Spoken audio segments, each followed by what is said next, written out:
Have you ever wondered how many serial killer cases go unsolved? Have you asked yourself if there might be a serial killer in your area? I know I have. And as I was doing some research for video ideas, I came across a horrifying statistic. Starting from the 1980s, there are still 220,000 serial killer murders that have not been solved. While that may not seem like much in comparison to the Earth's current population, that number would be equal to wiping out an entire city, like Salt Lake City in the US or Florence in Italy, sparing absolutely no one. Now, by definition, a serial killer is someone who has been involved in the murder of 3 or more people on separate occasions.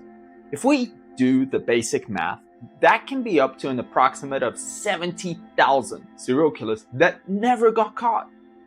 However, we must keep in mind that as a result of old age and other factors, the vast majority are probably 8 feet under by now. But this made me pose a few logical questions. How many of them are active right now? How many of them are still out on the loose? And the list would probably be endless, so I decided to narrow down and focus on cases in the US. Why the US in particular, you may ask? Well, as per statistics, 70% of all serial killers ever recorded came from the US. And it is believed that around 25 to 50 are operating and wandering freely right now as I speak. I think that's a decent enough pair of reasons to focus our investigation on the biggest unsolved cases in the US in particular.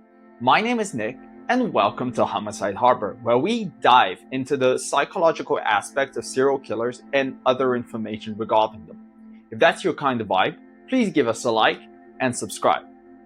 Now, without further ado, let's dive into the 3 biggest cases that are still unsolved. Developments with the I-70, I-35 serial killer, 30 years in the making. At number 1, we have the case of the I-70 killings. This case took place in Indiana and dates back to the 1980s, extending to the last victim in 1991, and involved the disappearance of 12 boys and men. The case obtained its name due to the fact that most of the remains were discovered in the areas along the interstate. Most of the disappeared men were last seen in the company of a young man with a bushy mustache, who is said to be driving a blue van, according to several witnesses. The men were for the majority involved in prostitution, drugs, or in some cases even both. As we know, this part of society is usually the most vulnerable, seeing as they take part in activities that may lead to them disappearing for months at a time. Oddly enough, the MO was rather specific. The perpetrator would usually pick up hitchhikers or escorts in gay bars and drive them out into remote areas where he would proceed to strangle them with an undetermined item, which is believed to have been a rope in some of the cases or a towel of some sort in other cases.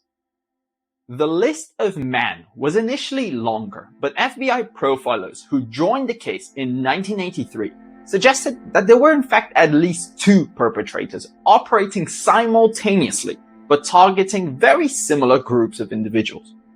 There were 3 main suspects over the years, the first being a 47-year-old Florida man who had been accused of other sexual crimes, and had in fact been seen in touch with one of the disappeared boys.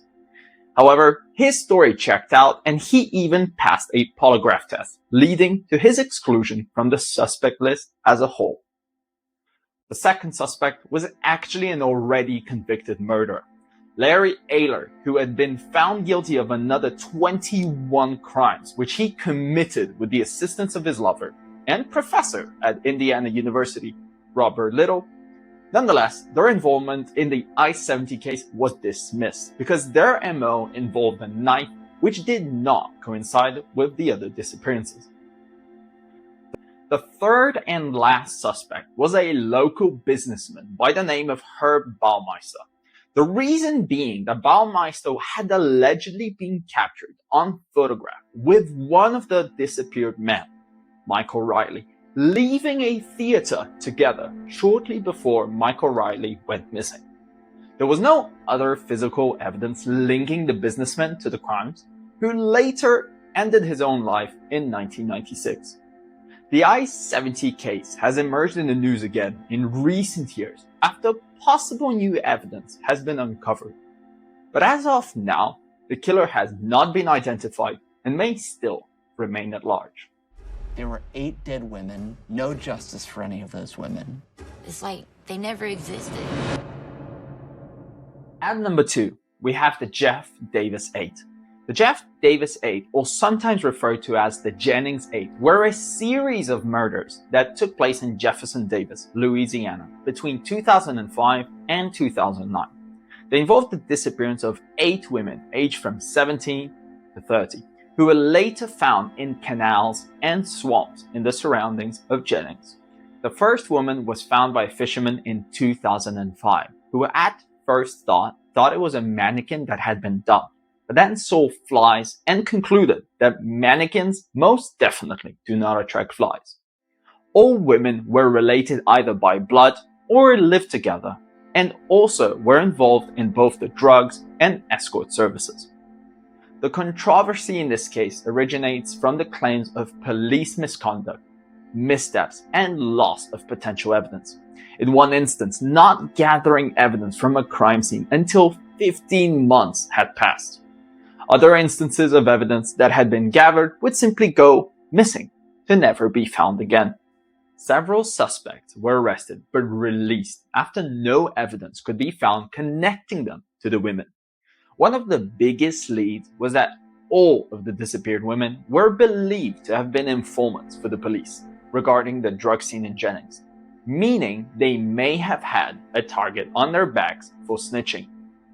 Several police officers were accused of purposefully discarding evidence and even had to pass polygraph tests, but the allegations never led to any conviction or link to the crime. This case, in all honesty, does not seem like it will be solved anytime soon. So many mistakes were committed along the way that it sadly seems quite unlikely that these women or their families will ever get their justice. The Jennings community wholeheartedly believes that the killer was in some shape or form connected to the police force. They have made comments believing that the missteps and the mistakes made along the way during the investigation could not be unintentional. The police force, however, refuses to comment, and nobody has been held accountable. Search for whoever's responsible continues to this day. Since the initial discovery in 2009, APD says they've received 1,400 tips related to this case. At number 3, we have the case of the West Mesa bone collector. The West Mesa murders refers to the murders of 11 women whose remains were found in the desert of West Mesa, Albuquerque in 2009. It is believed that these women were buried there between 2001 and 2005, according to satellite imagery that showed tire marks and areas that clearly had been disturbed. The bones were only uncovered as a result of a developer's attempt to build a retaining wall to stop the storm rain from flooding the neighboring areas, which exposed the horrifying burial site. Shortly after, a woman walking her dog reported finding a human bone, which led to the discovery of the remains of all the women, aged from 15 to 32, and for the majority of Hispanic descent. One of the girls, Selania Edwards, was a 15-year-old girl of African American descent who had run away from Lawton, Oklahoma, and was found to be 4 months pregnant at the moment of her death. According to police reports, they suspect the existence of a human trafficking ring operating in the area and believe it to be possible cause for the murders. A local pimp, Fred Reynolds, was suspected to have taken part in the crimes because he had photos of the missing women among his belongings, but died of natural causes in 2009. Another local man named Lorenzo Montoya was also suspected in the case.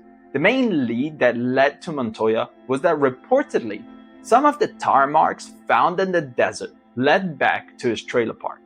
He had also been connected to violent crimes in the past and had voiced out death threats to his girlfriend. He was killed in 2006 when trying to SA a teen, which led to the teen's boyfriend taking Montoya down. Shortly after gathering evidence from his trailer, the police unearthed an appalling tape where Montoya committed various crimes, but the woman was not identified as one of the missing women. Lastly, in 2014, Joseph Blee, a notorious sex offender in the 1980s, was linked to the case as a result of his own confession to an inmate that he had hired the West Mesa women and a plethora of women's belongings that were found at his residence, but did not belong to his daughter nor his wife. Not much else was found connecting him to the West Mesa case. He was sentenced to 36 years in 2015 for his sex offenses during the 1980s and is now rotting in prison, as he deserves. No other leads have been found regarding the West Mesa murders, but police insist it has a connection to the crimes related to human trafficking in the area. The sheer amount of time that has gone by since the remains were found shows little hope and may signify that the man or men responsible still walk among us. These were 3 of the biggest unsolved serial killer cases, which hopefully will have breakthroughs and finally put the people responsible for them behind bars or buried under the same prison where they serve their sentences. I will make a video if there are any updates regarding the cases somewhere down the line, hopefully with good news. As usual, thank you for watching. If you enjoyed this video, please leave a like, comment, and subscribe. My name is Nick, and this is Homicide Harbor.